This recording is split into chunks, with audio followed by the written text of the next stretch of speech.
Hello everyone, welcome to my YouTube channel AH helpline. कैसे हैं आप लोग? इस वीडियो में हम लोग एक बहुत अच्छा इनिशिएटिव के बारे में बात करेंगे जो गवर्नमेंट ऑफ इंडिया की तरफ से स्टार्ट किया गया है और इस इनिशिएटिव को पूरा करने के लिए इग्नू को सिलेक्ट किया गया है ना। क्या है वो इनिशिएटिव? ऑल ओवर इंडिया में जितने भी एससी कैटेगरी के स्टूडेंट हैं उनको एक इंट्रेंस टेस्ट पास करना होगा। अगर वो इंट्रेंस टेस्ट पास कर लेते हैं तो उनको यूपीएससी सिविल सर्विस एग्जाम, जिसको आप लोग आईएएस एग्जाम के नाम से भी जानते हैं, उसका प्रीलिम्स और मेंस एग्जाम की तैयारी के लिए फ्री कोचिंग प्रोवाइड किया जाएगा।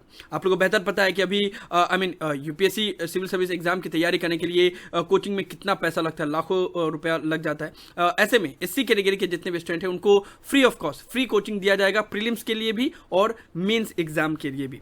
आई नो बहुत सारे स्टूडेंट ये भी बोलेंगे कि ये सभी स्टूडेंट के लिए क्यों नहीं किया गया, सिर्फ एससी कैटेगरी के लिए क्यों किया गया?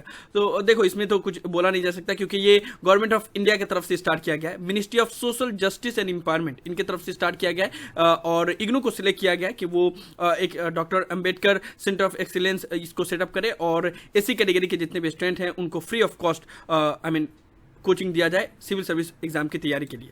नाउ आई नो जब भी रिजल्ट डिक्लेयर होते हैं ना, आप लोग को पता है कि अभी हाल ही फिलहाल में यूपीएससी सिविल सर्विस एग्जाम का रिजल्ट डिक्लेयर किया गया है और मैंने देखा है कि जब भी रिजल्ट डिक्लेयर होता है तो स्टूडेंट काफ़ी मोटिवेट रहते हैं कि हाँ मुझे भी यूपीएससी सिविल सर्विस एग्जाम देना है, आईएएस बनना है, एग्जाम क्लियर करना है। लेकिन 1 मंथ तक क्योंकि इतने ज़्यादा चर्चा होते हैं सोशल मीडिया प्लेटफॉर्म पे, डिफरेंट टीवी चैनल पे, प्रिंट मीडिया पे, हर एक जगह पे चर्चा होते हैं, तो स्टूडेंट के अंदर बहुत ज़्यादा मोटिवेशन होता है। लेकिन 1 महीने के बाद बहुत से स्टूडेंट ठंडा हो जाते हैं। लेकिन अगर आपके अंदर एक्चुअली में जेन्युइनली अगर लगता है कि हाँ आपको यूपीएससी सिविल सर्विस एग्जाम का अच्छे से तैयारी करना है, तो और अगर आप एससी कैटेगरी से बिलोंग करते हैं तो आप डेफिनेटली इस इनिशिएटिव का फायदा उठा सकते हैं जो इग्नू की तरफ से स्टार्ट किया गया है। ठीक है ना? तो उसके लिए आपको करना ये होगा कि आपको अप्लाई करना होगा और एक इंट्रेंस टेस्ट पास करना होगा। इसके लिए जो एलिजिबिलिटी क्राइटेरिया है वो ग्रेजुएशन है, क्योंकि यूपीएससी एग्जाम देने के लिए भी ग्रेजुएशन ही रहता है मिनिमम एलिजिबिलिटी क्राइटेरिया। साथ ही साथ अगर आप फाइनल ईयर के स्टूडेंट हो तब भी आप ये इंट्रेंस टेस्ट को दे सकते हो। लेकिन वही है कि जब कोचिंग स्टार्ट होने वाला रहेगा उससे पहले आपको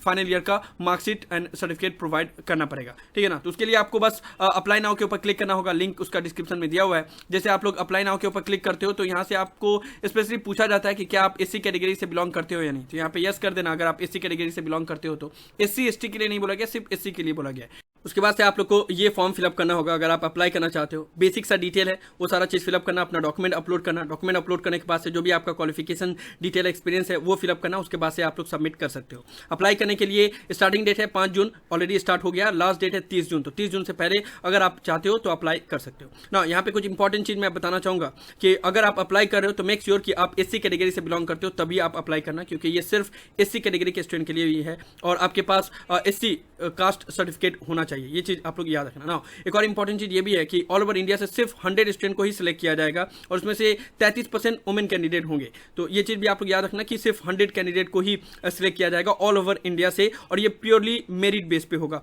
ऑल ओवर इंडिया में इंट्रेंस टेस्ट कंडक्ट करवाया जाएगा, उसमें आपको अपेयर होना होगा ना। उसमें जो सिलेबस होगा वो क्या होगा? तो नॉर्मली जो भी कंपिटिटिव एग्जाम का जो सिलेबस रहता है, general knowledge, language skill, reasoning ability और जनरल एप्टीट्यूड, तो वही रहेगा।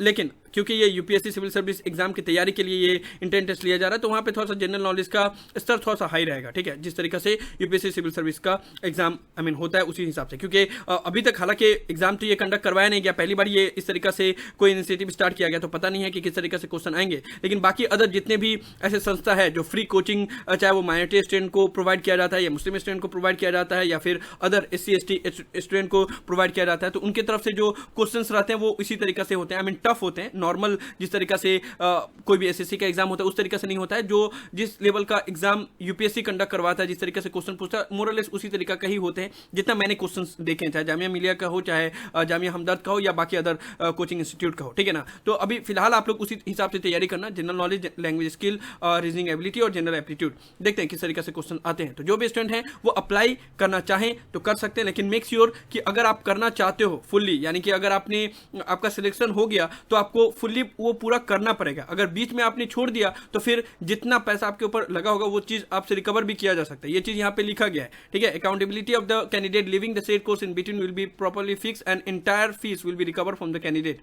सो इस चीज़ का आप लोग याद रखना कि छोड़ना नहीं है बीच में ना। कुछ और टर्म एंड कंडीशन है, जैसे कि अगर आपको ये कोचिंग की फैसिलिटी दी जा रही है तो मेक श्योर कि आपको गवर्नमेंट की तरफ से अदर कोई इसी तरीका का फैसिलिटी नहीं प्रोवाइड किया जा रहा होगा, और इसके लिए आपको एक एफिडेविट भी सबमिट करना होगा। साथ ही साथ ये जो कोचिंग की फैसिलिटी आपको दी जाएगी वो सिर्फ एक ही बार दिया जाएगा। ऐसा नहीं है कि मान लो अगर आपको ये कोचिंग की फैसिलिटी दी गई और बाई चांस आपने प्रीलिम्स या मेंस नहीं क्लियर किया तो फिर दोबारा आपको नहीं दिया जाएगा। तो ये सभी टर्म एंड कंडीशन है जो इस वेबसाइट पर सारा कुछ दिया हुआ है, आप लोग भी पढ़ सकते हो, और अगर आप चाहें तो अप्लाई कर सकते हो। सभी चीज़ का लिंक डिस्क्रिप्शन में दिया हुआ है। और लास्ट में एक और बात मैं बता देना चाहूँगा कि जितने भी स्टूडेंट हैं जो एससी कैटेगरी से बिलोंग करते हैं, अगर वो ग्रेजुएट हैं या फाइनल ईयर के स्टूडेंट हैं तो वो अप्लाई कर सकते हैं। जरूरी नहीं है कि आपको इग्नू का स्टूडेंट ही होना पड़ेगा, ठीक है। ऑल ओवर इंडिया में जितने भी स्टूडेंट हैं जिस भी यूनिवर्सिटी से बिलोंग करते हैं वो अप्लाई कर सकते हैं। भले इग्नू ने इग्नू की तरफ से ये फ्री कोचिंग प्रोवाइड किया जाएगा, लेकिन इग्नू का स्टूडेंट होना ये जरूरी नहीं है। एससी कैटेगरी का होना ये जरूरी है और ग्रेजुएट होना जरूरी है। एंड अगर फाइनल ईयर के स्टूडेंट हो तब भी आप अप्लाई कर सकते हो। बाकी अदर एलिजिबिलिटी क्राइटेरिया आप लोग को दे ही दिया गया।